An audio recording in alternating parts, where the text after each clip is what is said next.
masak phajaba nupa amana magi ayek pasakta madu yenglaga mangondagi hena phoja thokre haiduna laik pabu chaiduna ngangkhre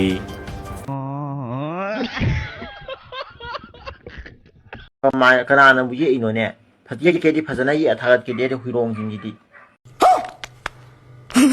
Diwali na naglakpa gai chal amana magi khangna jaba nupa singda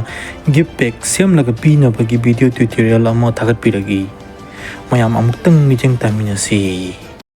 Hi ma'am, I know to the say Diwali gift pack sem doini si khumai bazar po bai bag ni next si akhoba dagi khobana thakpe leibdagi in huran jarakpani pining man bagi aduga say disposal sim changnai jarame do masak pudi khar thire to sim hapchen jarage aduga si simicroni se khoi takhum dagi in huran jarakpani si aseng bani ado clip chana chapchen jare pack se kai gi bo already okay duga akobagi mai khete leirame duga churupti leiramdre churupti nang leiraga thakjaro duga sina akobagi perfume ni sina bawdi loidore ado misu ribbon kine ado ribbon kine ali tabagi ei sampun bagi ribbon jona hapchen jarabani ma'am pambiraga su dem to biranu huraningai kemta lisadre asigumba haibi inbi understanding leibi nupi asi kadai de thiraga phangani haiduna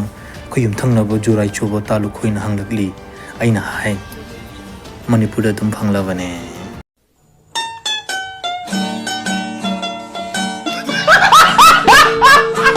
second hand furit lilubadagi tamnarakpa pau tabada Sunday market ta paktharaga Sunday khudingi firol khanbiriba ichaliche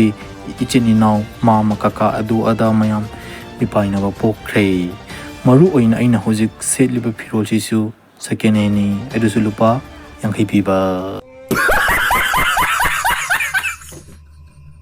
November ki tang amadagi mobile phone singda OTP laklaroi haina telecom company singna phungdokre